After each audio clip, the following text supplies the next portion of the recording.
Kita terjebak tuh di lantai 2 tuh. Nggak tahu kita mau ngapain. Sedangkan kita lihat grup, ini ledakan terjadi di sini, di daerah Lava Juba. Ledakan terjadi di daerah Sinia gitu. Jadi beberapa titik itu ledakan.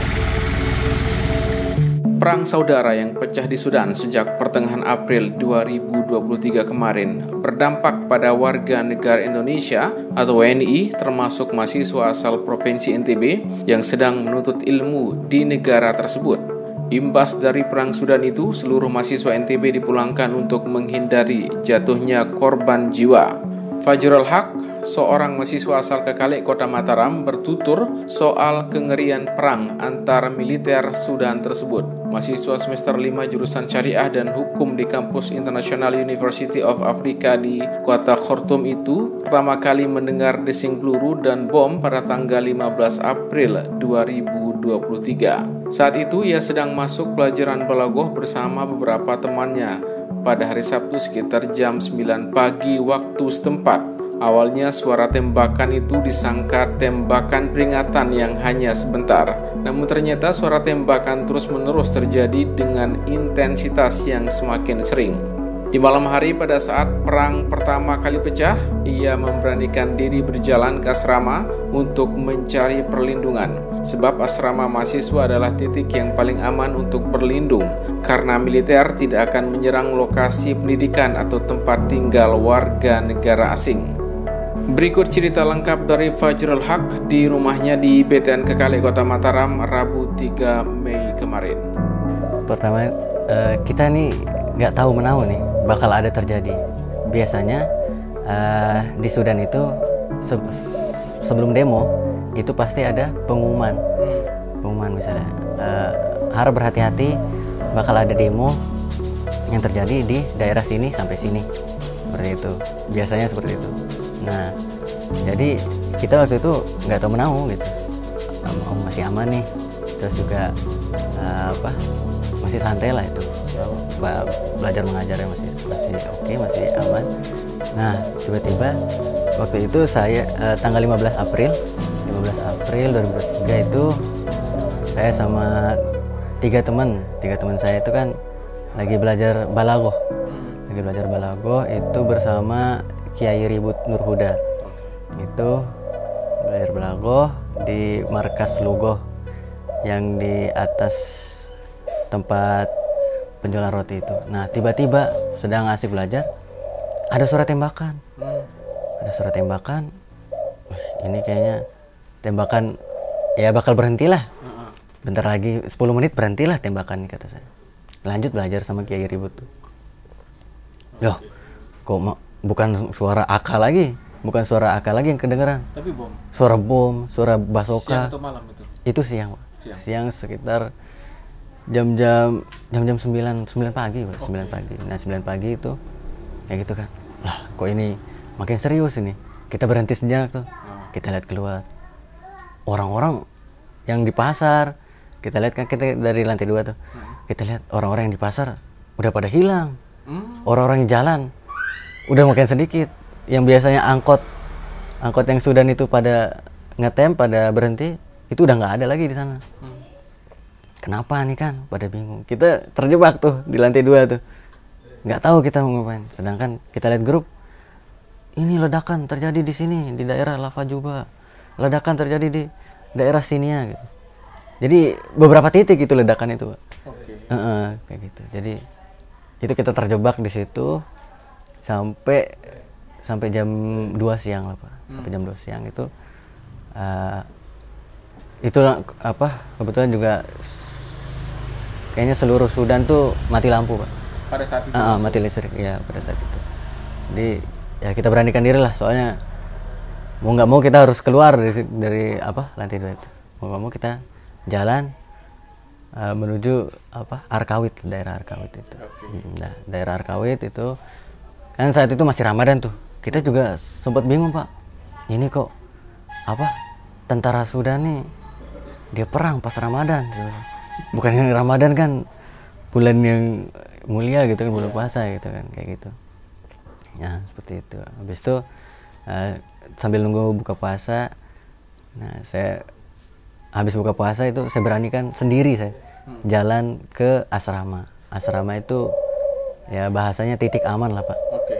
Asrama itu titik aman, soalnya banyak masyarakat Indonesia, masyarakat Filipina, masyarakat Thailand, Nigeria, Chad, Malawi, segala macam Pak. Jadi tentara-tentara itu nggak berani menyerang ke arah asrama itu, soalnya mereka tahu di situ banyak warga-warga asing seperti itu. Itu tanggal 15-nya itu Pak. Itu dari kampus ke asrama jauh atau dekat? Lumayan dekat Pak. Lumayan dekat ya. Lumayan dekat. Pasca tanggal 15 itu masih terus berjalan proses belajar mengajar terusnya atau terhenti saat itu? Terhenti saat itu Pak. Soalnya kebetulan juga kampus itu pengumuman terakhirnya itu libur karena Ramadan. Jadi pas pengumuman terakhir kampus libur ketika Ramadan, itu entah kenapa tiba-tiba pecah perang gitu Pak. Saya juga itu kebetulan itu enggak seperti itu. Jadi kampus masih libur. Ini kan listrik mati ya, listrik padam gitu. Nah ini kan pasokan energi yang paling penting lah. Apa kemudian jadi penerang atau energi untuk charging HP dan komunikasi dan sebagainya apa? Nah, dan ternyata ketika saya tadi di luar tuh Pak, mati lampu tuh di luar tuh. Nah ternyata pas saya ketika ke asrama, itu di asrama itu nyala lampunya, tapi di daerah selain asrama itu mati. Jadi mereka-mereka yang itu bisa sampai 5 harian Pak mereka mati tuh, yang di daerah di luar asrama. Jadi mau nggak mau mereka itu HP kan mati tuh mereka. Nah mau nggak mau mereka harus beranikan diri jalan ke asrama di waktu yang benar-benar kosong Pak. Misalnya nggak ada tembakan nih, mereka keluar sedikit, oh nggak ada tembakan nih, bisa kayaknya aman. Mereka keluar sebentar, nggak ada tembakan lagi, aman. Mereka lanjutin sampai asrama Pak, sampai mereka bisa ngecas powerbank sama HP full, baru mereka balik lagi ke rumah. Seperti itu. Desing peluru dan bom itu terjadi siang dan malam ya di sana? Siang dan malam Pak. Bom itu ya Allah berkali-kali Pak kita dengar. Perasaan karena kalau di sini kan hanya mercon aja kan. Kalau di sana kan bom dan desing peluru gimana? Nah, perasaan teman-teman. Ya kan ini hal yang baru lah bagi kita Pak. Kita kan nggak pernah kita alami kan. Lagi duduk-duduk di kamar gitu. Duar langsung refleks gitu kan. Wah, ini bom dari mana nih? Kita agak keluar ngelihat. Ternyata asapnya dari sana gitu. Kayak gitu. Habis itu bom lagi suara, tapi agak jauh suaranya. Habis itu ada di grup teman, bomnya di arah sini gitu. Oh, ternyata. Jadi selama perang itu kita tuh inisiatif ada satu grup WA itu untuk seluruh mahasiswa-mahasiswa atau TKI yang ada di Sudan. Jadi saling menginfokan gitu Pak. Nah, di daerah sini lewat tentara ini gitu. Harap berhati-hati. Langsung kita siaga gitu. Kayak gitu Pak. Iya, saling menginfokan terus lewat grup ya itu. Iya benar. 900 orang. Kedubes juga di WA itu atau apa? Ada orang kedubes juga. Jadi kita menginfokan, kedubes juga tahu infonya, langsung berharap bisa langsung di follow up ke Kemenlu pas itu. Soal logistik, makanan, minuman selama perang itu gimana? Nah, itu kebetulan logistik alhamdulillah ya Pak ya. Dari dana itu alhamdulillah masuk banyak, tapi dananya ini kita bingung Pak. Mau beli logistik tuh, logistiknya yang di Sudan itu orang-orang yang warung itu nggak mau jual gitu. Iya, ditahan ya? Ditahan. Ini buat logistik saya. Nah, ada beberapa orang kayak gitu. Dan misalnya kita ada warung yang buka, itu nggak bisa kita belanjain semua gitu misalnya. Saya borong satu warung nih semua logistik, nggak bisa. Ini ada buat saya juga, katanya gitu. Jadi benar-benar untuk logistik tuh ya begitu Pak. Krisis pangan gitu ya. Benar. Tapi dana ada, tersedia gitu Pak. Tapi sebelum balik ke sini ke Indonesia ke halaman, belum pernah sampai katakanlah kelaparan gitu, tidak makan selama di sana. Belum pernah sih Pak. Ya. Kalau kelaparan sih enggak, mungkin bisa kita mengakali lah bahasanya. Apalagi kan saya di asrama nih Pak. Nah, kalau di asrama itu disediakan nasi dari dapur asrama itu. Jadi kita bisa ngantri bareng orang Nigeria, orang-orang Afrika itu untuk ngambil nasi. Masih tersedia disediakan sama asrama itu. Gitu Bagaimana proses sehingga komunikasi dengan kedubes di sana bisa dipulangkan bersama PMI yang dari NTB? Nah, karena mungkin ini ya Pak ya, makin hari itu kondisi itu makin nggak bisa ditolerir gitu. Contohnya misalnya hari ini bomnya agak jauh lah Pak, jaraknya. Besok itu udah di dekat gerbang luar asrama gitu bomnya itu. Iya, sampai pas 1 malam sebelum evakuasi 2 malam sebelum evakuasi itu saya sama teman-teman saya pas malam hari itu ngeliat, ih cahaya merah apa tuh katanya, cahaya merah gitu dari atas terang gitu, langsung tiba-tiba meledak di bawah gitu Pak. Malam itu suaranya tuh ya Allah menggelegar itu, dan itu nggak cuma sekali 2 kali gitu. Ada teman-teman yang teriak? Enggak, kalau ikhwannya saya nggak tahu ya, kayaknya nggak ada ya ikhwannya itu. Tapi kalau putri itu yang saya tahu ada beberapa yang kena gitu psikisnya itu Pak. Gara-gara perang itu.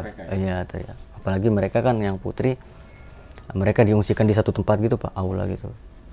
Kayak gitu. Berdekatan ya asrama putra sama putri. Jadi kedengaran suara teriakan. Kalau itu enggak sih. Kalau kedengaran suara teriakan putri kayaknya enggak. Tapi mereka itu di satu ruangan dan itu benar-benar kayak mereka itu nggak boleh kemana-mana gitu. Kalau yang putri itu seperti itu sih. Psikologi sangat terganggu dengan situasi perang itu ya? Iya, yang putri itu. Termasuk yang putra juga nggak terganggu? Kalau yang putra nggak tahu ya, kayaknya kuat-kuat semua Pak psikologi. Nah, sehingga kan ada yang saya dengar ada WNI juga yang tidak mau pulang karena ya, bisa bertahan gitu. Kemudian Mas Fajrul sendiri mau pulang itu seperti apa gitu? Nah kan pastilah kita Pak ya, ada kita kan warga negara Indonesia gitu, harus ngikutin apapun perintah dari kedutaan atau maupun Kemenlu kan Pak ya. Jadi sebenarnya kita tuh pengen nggak pulang Pak sebenarnya. Iya, soalnya kita kan bisa ini kayaknya agak mereda deh, kayaknya bisa deh kita nggak pulang nih. Tiba-tiba esokan harinya makin lagi parah. Aduh, kayaknya nggak bisa kita nggak pulang nih, harus pulang kita ini kayak gitu. Nah, ya itu Pak, mungkin kita berpikir kalau kan asrama ini banyak orang-orang asing Pak. Kalau Indonesia misalnya pulang gitu, kan jadi tameng ini Pak asrama ini. Jadi tentara itu nggak akan nurunin bom, nurunin rudal ke asrama itu. Soalnya mereka tahu di situ banyak warga negara asing kan gitu.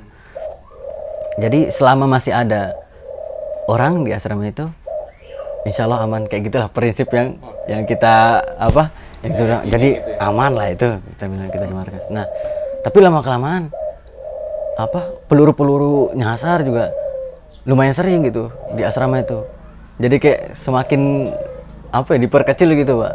Nah jadi ya mau nggak mau apapun keputusan kedutaan, apapun keputusan Kemenlu itu mungkin jadi yang terbaik. Ini, pemulangan ini atas saran dari pemerintah ya? Iya benar. Itu pemulangan lewat Jeddah ya katanya? Iya Pak, itu dari Sudan ke Jeddah, Jeddah ke Jakarta. Dari Sudan itu kita naik bis, naik bis itu 24 jam. Naik bis 24 jam ke Port Sudan untuk nanti langsung naik ke kapal yang dari Jeddah itu. Nah baru dari kapal yang dari Jeddah itu 24 jam lagi untuk ke Jeddah. Nah baru dari Jeddah naik pesawat ke Jakarta. Ya, seperti sempat nginep di asrama haji ya? Iya sempat. Berapa malam di asrama haji? Di asrama haji satu malam. Langsung. Akhirnya kemarin nyampe. Iya benar. Hari Selasa. Ya.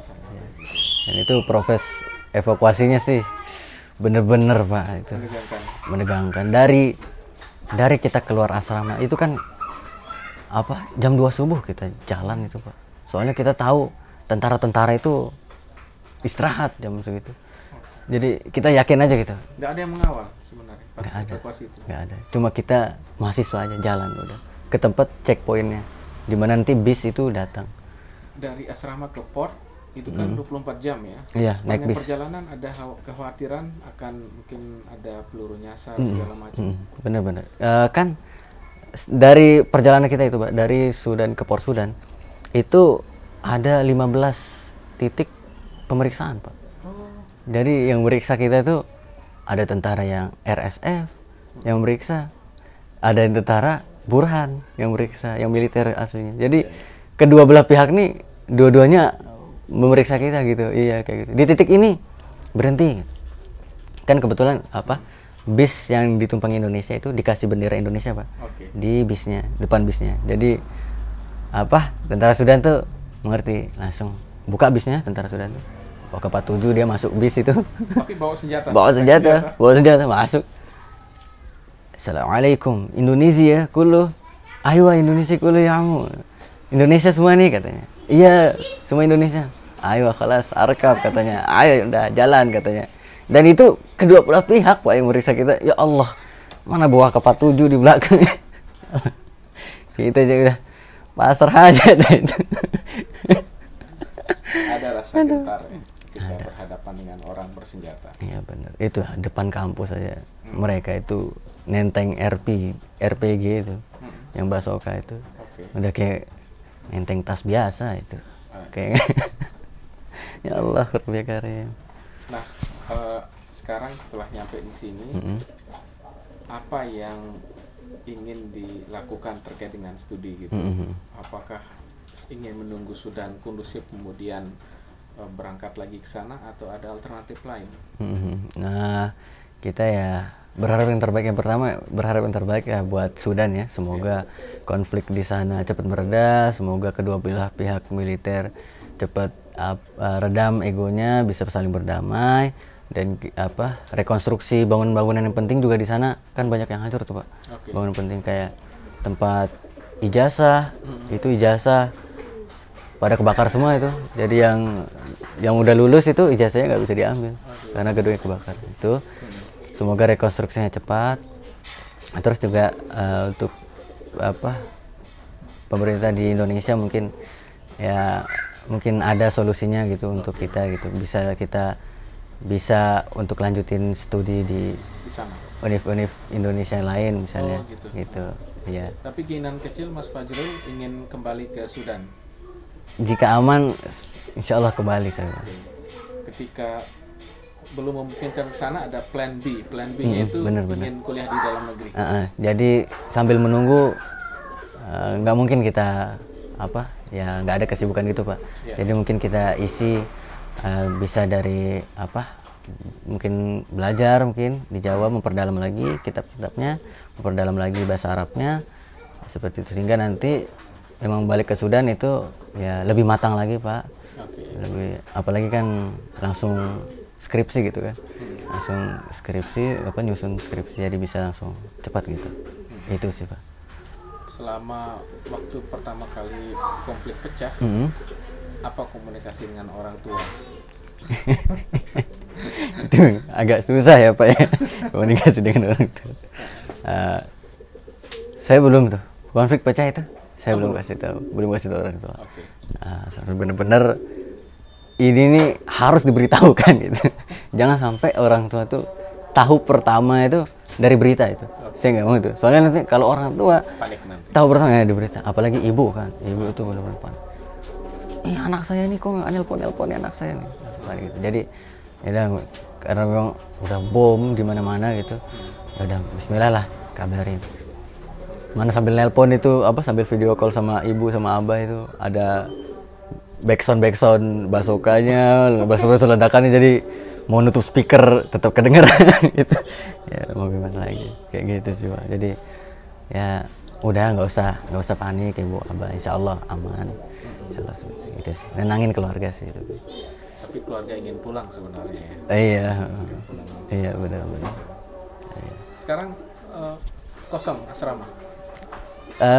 Yang saya tahu ya sebelum malam evakuasi Itu masih ada orang-orang Nigeria Pak yang di asrama itu.